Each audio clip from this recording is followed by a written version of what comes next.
2, 3 o'clock, 4 o'clock, rock. 5, Hello, 6, my name is 7, Bill 8, Haley, and this is for Haley 2024 The Movements Government Reform Ideas. Now, this video is going to be on the diplomatic foreign policy. This is how there's the diplomat sector. So, what we're doing here is changing the foundations of government, changing the U.S. Constitution, creating new state constitutions, and even creating local constitutions. Same constitution for all three levels of government. Is changing the foundations of government to a more competitive governance model of governance. It's a citizen ownership model of society, and it is a competitive governance where everybody's governed by the governing agency they choose. So let's go through the full Constitution real quick. I'll try to do it in like 5 minutes, and then we'll go right into the diplomat sector because I have much longer overviews out there, and I've touched on a lot of these areas in other videos. You can look at, you go online to haley2024.org and see everything. And I got YouTube pages, Facebook pages, and the like. So, first thing you have to understand is we separate all government power into 30 sectors with elected top leadership per sector. There's no one person over top of more than one sector. The top person in education is different than the top person in insurance regulations versus environmental versus police versus the diplomats versus military versus family law. All of them are different. And we'll go over touch on all 30 of them in a minute. Within each sector, and this is at the state level, federal level, and local level, within each sector, we have 12 distinct competitive regulatory agencies. These are the competitive governance. You select the one you want, your neighbor selects the one they want, the guy down the street probably will pick another one. If there's 12, every locality within every state and the one federal government, everybody who chooses the membership is governed within that membership.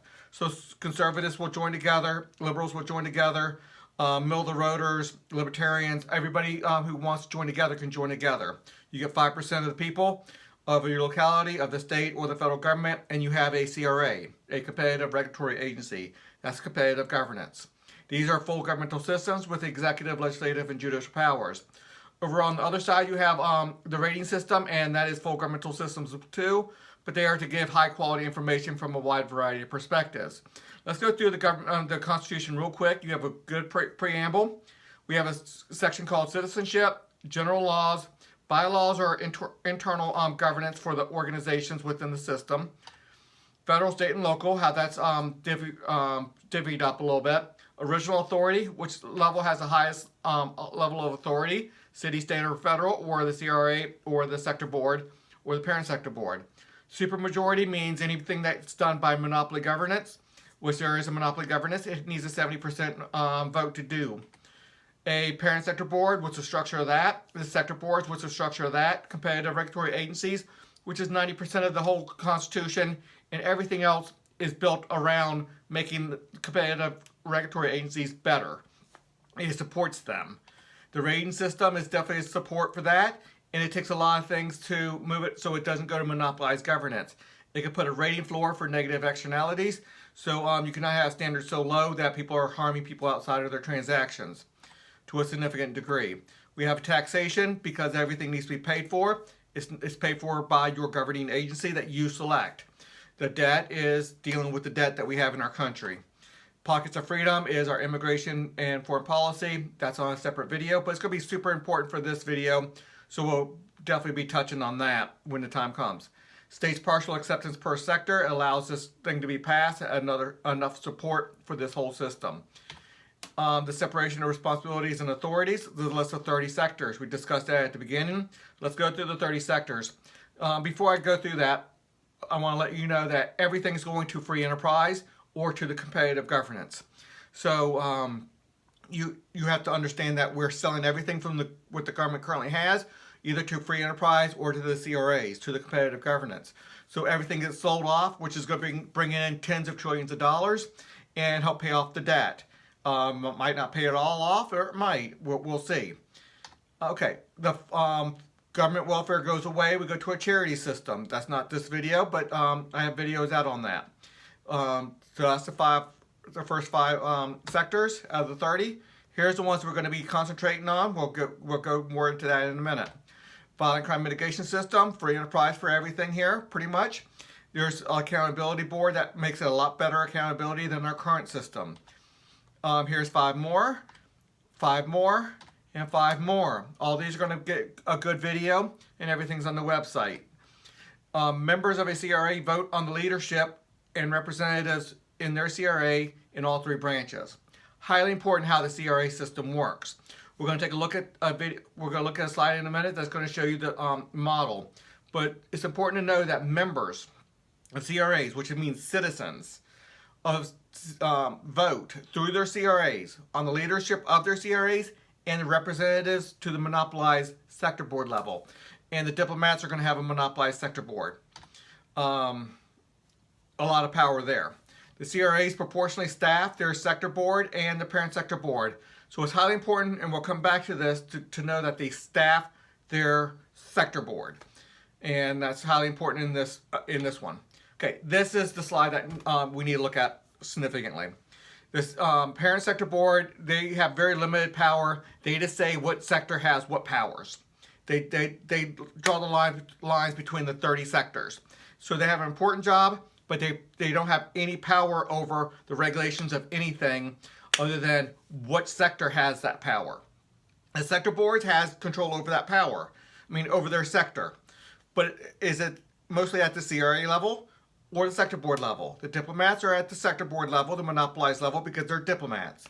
And but they're going to still work through the CRAs significantly. And the CRAs staff up the sector board. So everybody proportionally staffs up and brings their proportion. So if you have 10% of the members, you have a 10% of the membership, or staff up 10% of the sector board. And have 10% vote.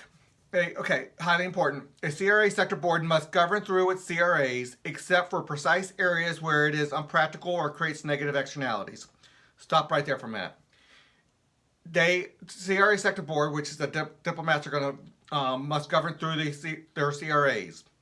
So you still have to take the lead from the top, quote unquote, president, secretary of state, whatever you want to call the top executive leader in the diplomat sector.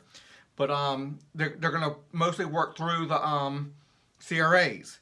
But in a very big way, because they're diplomats, you need to take the lead from the top. And to do anything anyway, you're going to have 70% majority. So they're just going to be talking to people, trying to make some deals. But they're not going to be able to do too much because it takes a 70%. We have a free trade agreement within the Constitution. Within this Constitution, to really put a strain on this sector so they can't go too far into harming other foreign powers or not doing trade. Let's keep on going. Here's the 5 in the foreign protection system. These have a different legislative branch for each of these. Legislative, executive, and judicial powers.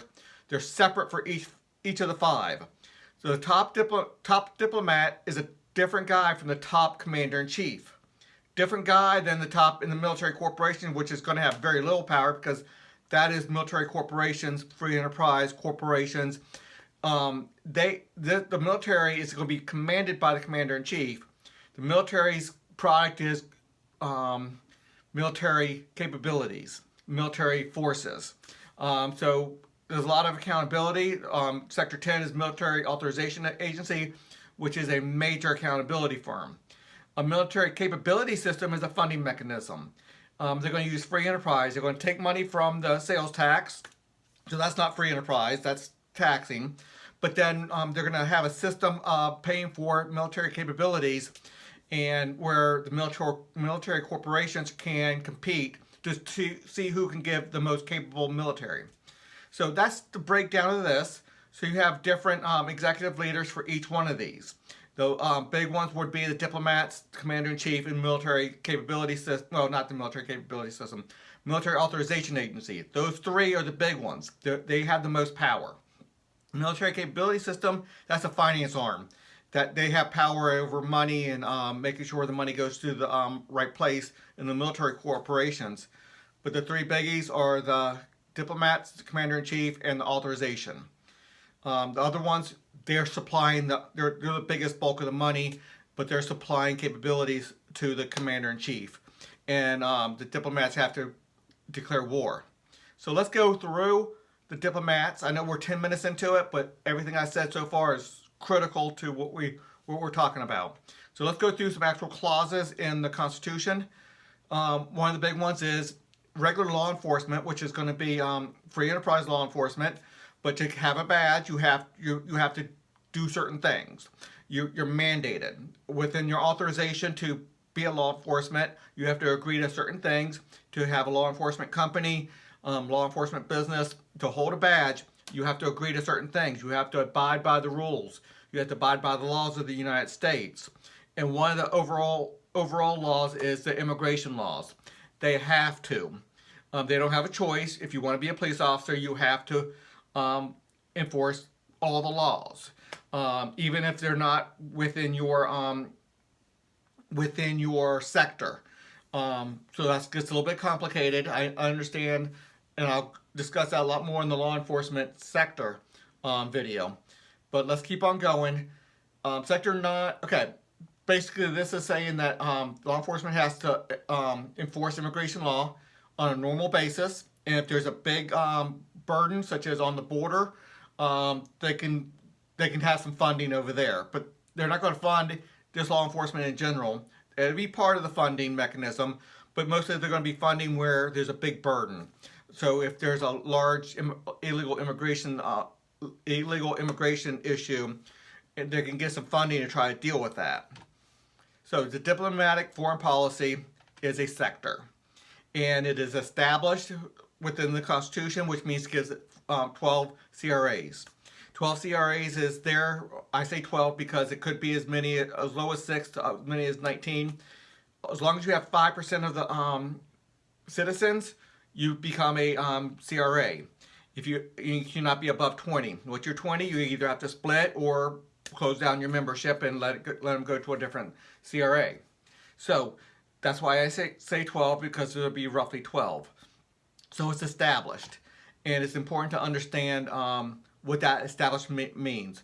Everybody picks a DFP, diplomatic CRA, and the one they agree with the most. So libertarians might pick one, conservatives might join another one, liberals might pick one, the left might pick another one, middle of the roaders, people who like John Bolton versus people who hate John Bolton. You know what I'm talking about. People who like John Kerry could go with him. People who like Dick Cheney or Donald Rumsfeld or whoever. I'm not getting into who's out there or supporting one or the other. This is about what people will come to agreements on. These people have a pull in certain directions and a policy, and they'll attract people. So the purpose of the diplomatic foreign policy sector is for America to negotiate with foreign nations, the State Department. And their top elected leader is the top. You can call him the Secretary of State or the President, however you want to do it. But we need to get away from using the President, because the President right now is the top diplomat, top commander-in-chief. He's the head of the all the banks. He's the head of the insurance regulations. He's the head of the prison. He's the head of the family law. He's the head of everything, and it's just too much. We need to separate it so people can have specialization, not just the leaders, but also when people vote or select, they can pick the one they want. So let's continue going.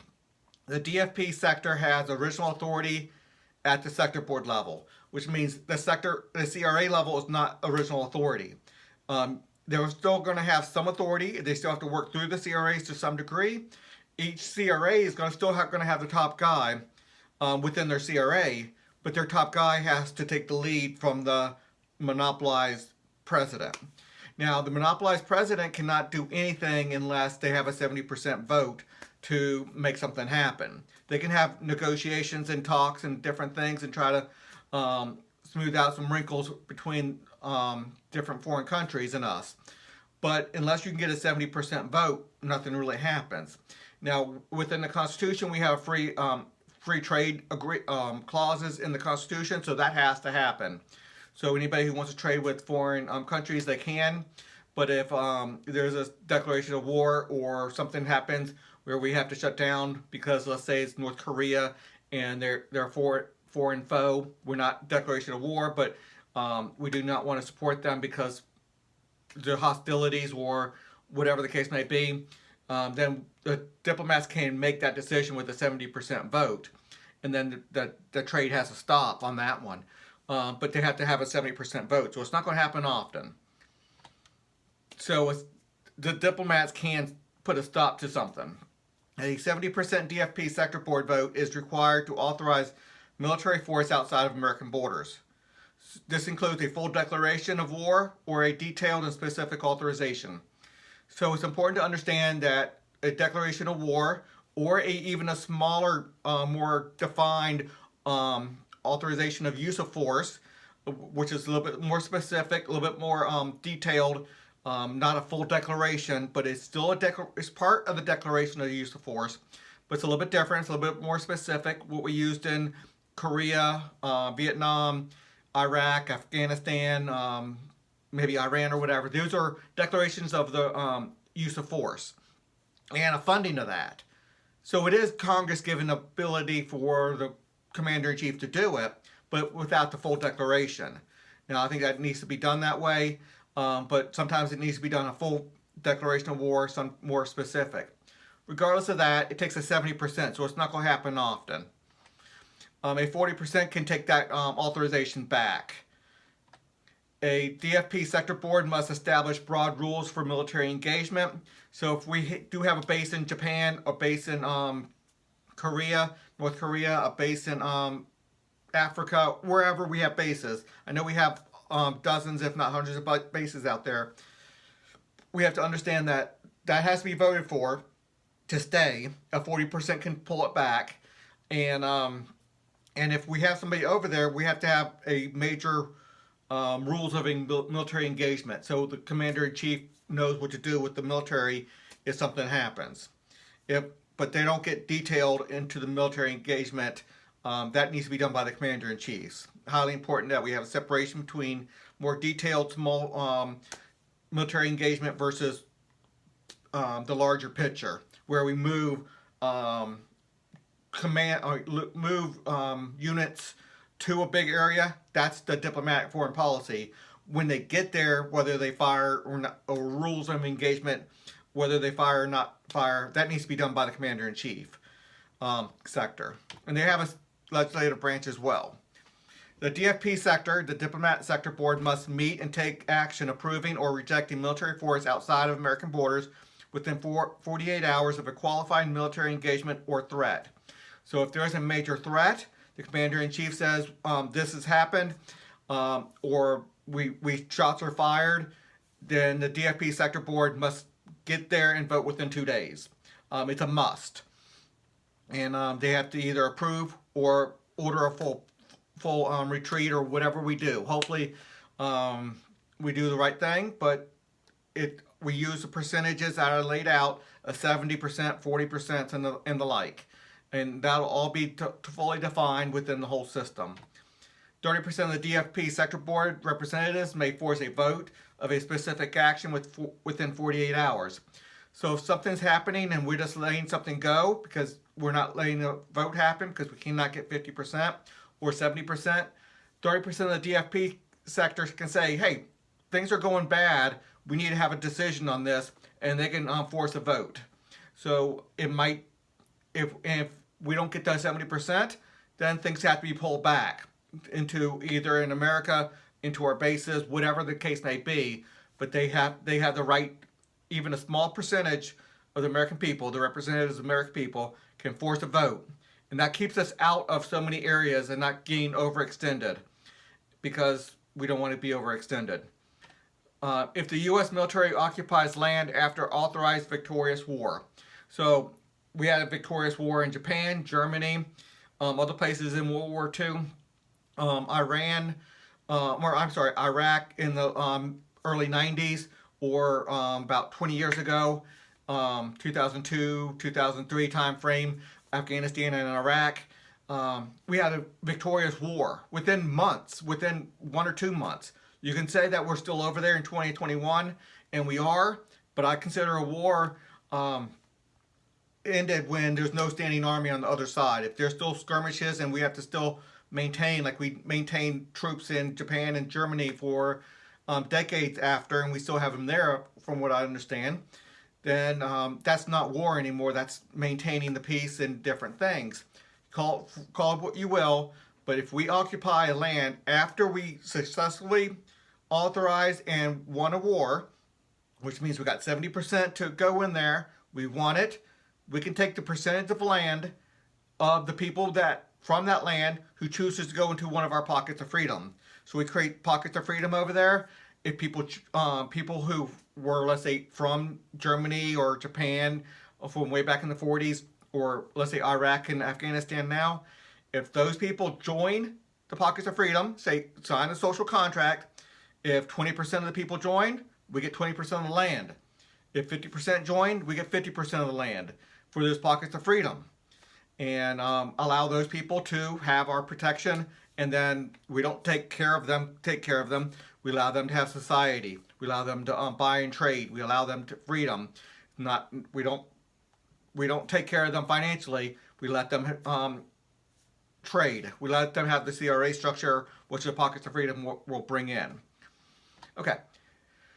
The diplomats must set immigration law. It's highly important that we do that. It's a must, so it has to be done. If you cannot get 70%, immigration law still has to be set, and it goes into a multi-level voting system where ultimately 51% has to approve it. So we have to have immigration law, and to be honest with you, there's other clauses in here because immigration law is, we have an ownership model of government within America. Well, it will be with this new constitution, ownership model, and ownership means that somebody else is taking my ownership, taking my property rights away from me as a citizen of America because I own America along with the other 330 or so million people.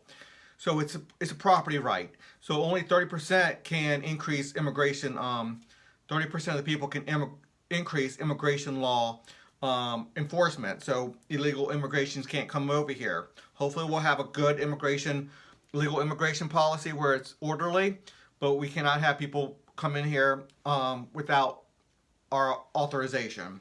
So it's highly important to understand that we're not going to just let things go if we do my system at least.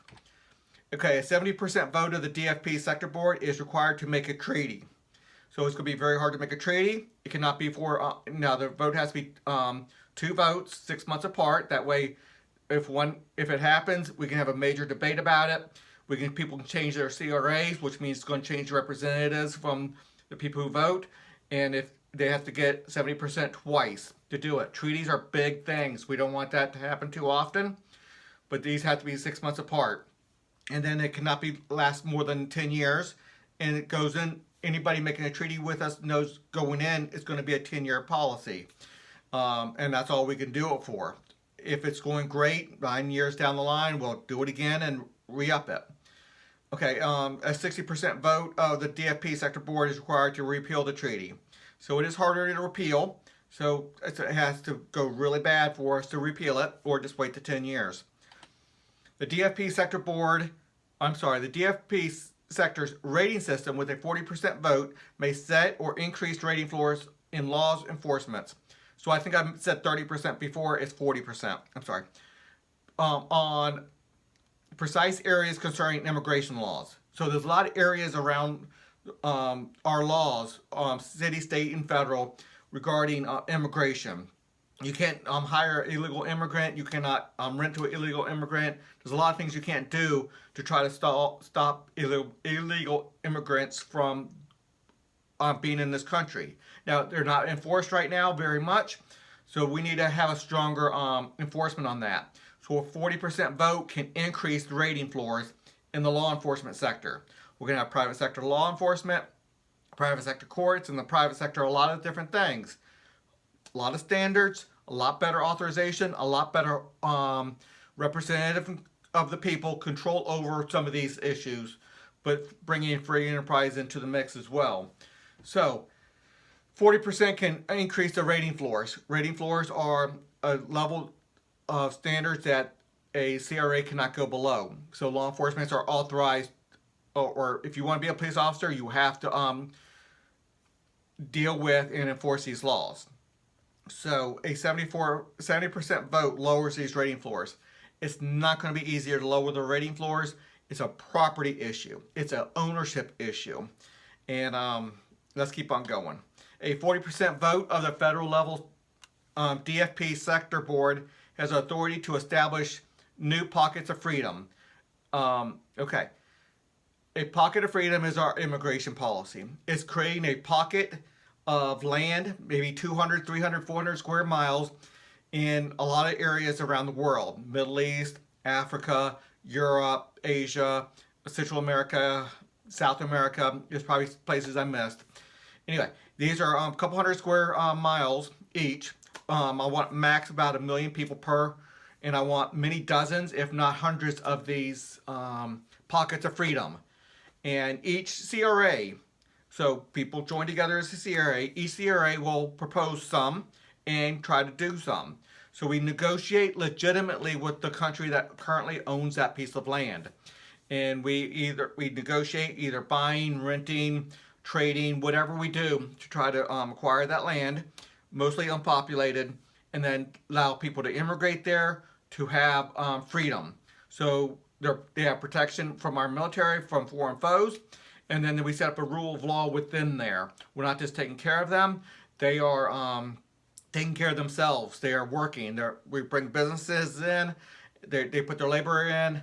They have law enforcement. We bring our CRAs over that know how to govern within family law, within education, within banking, within all the different sectors. So we'll bring people in, and they will actually do the labor. The new people coming in will do the labor, and they'll take care of themselves.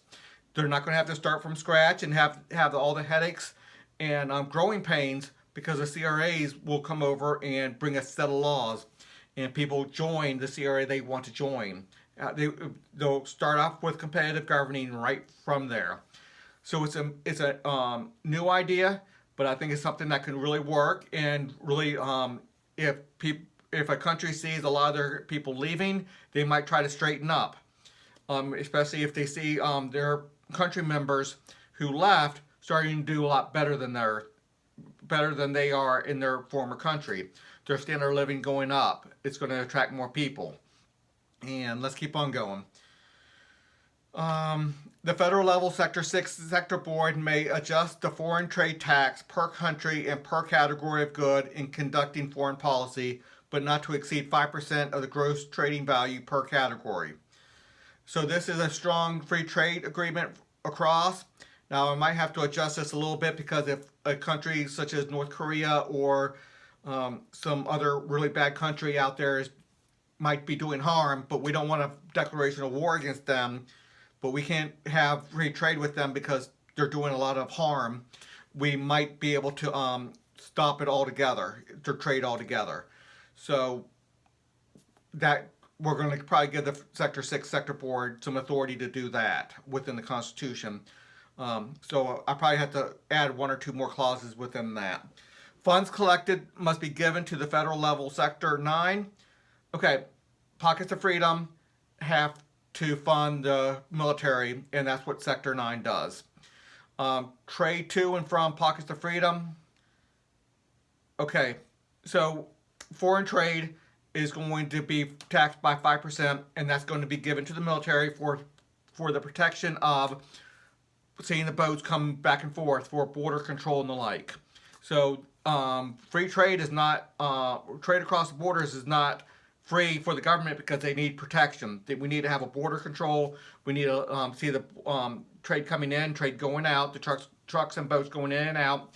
It takes a lot of money to supervise all this.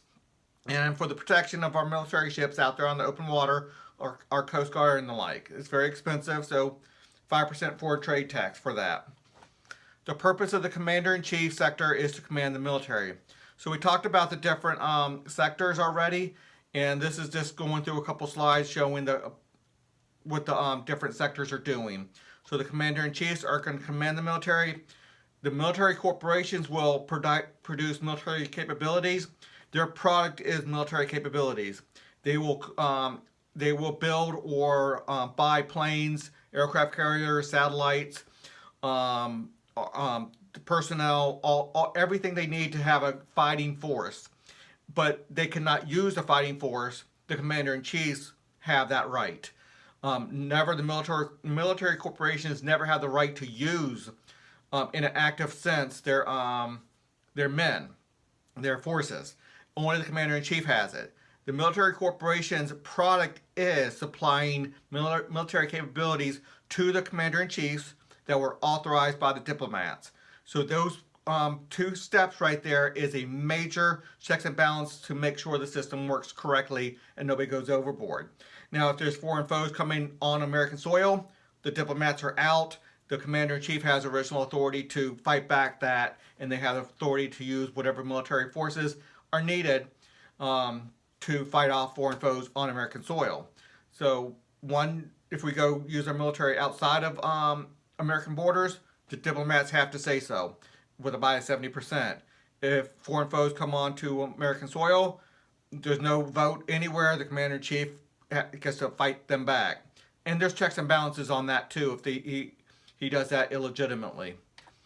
The purpose of the MCS, which is Military Capability System sector, is to fund the military. They get their money from taxes, so that part's not free enterprise. But then they create a free enterprise system for the military corporations. They put out a budget, maybe $600-700 billion, and say who's going to create the capabilities. And they look at all the military corporations. There's a designated military corporation. They're designated. There'll be about 50 of them, and which one does the most capabilities. So if one does 3% capabilities, another one does 5% capabilities, one producing 1% of the capabilities, one 9% of the capabilities, you get funded $700 billion times 9% if you do 9% of the capabilities. So it's a free enterprise in one sense, and we try to really put a lot of good hard clauses in there to make sure it stays free enterprise once the money goes down into the military corporations and using the rule of prices. So we really have to think about some really good language to create that system. But the military capability system does that.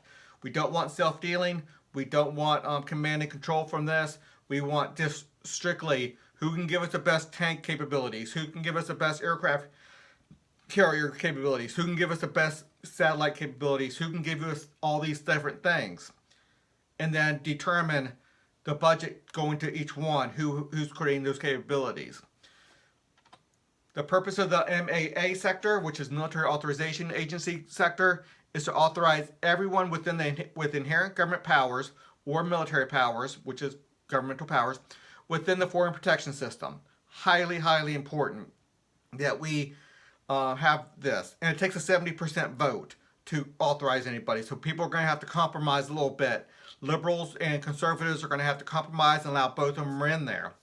Now the sectors, the CRAs are going to be supplying the staff for all this. So there is a method already for this to happen. We can supply all the military capabilities we need. Okay, highly important to understand. Within the diplomat sector, you're going to have roughly 12 different CRAs, competitive regulatory agencies. You pick the one that you agree with most to put out their philosophy.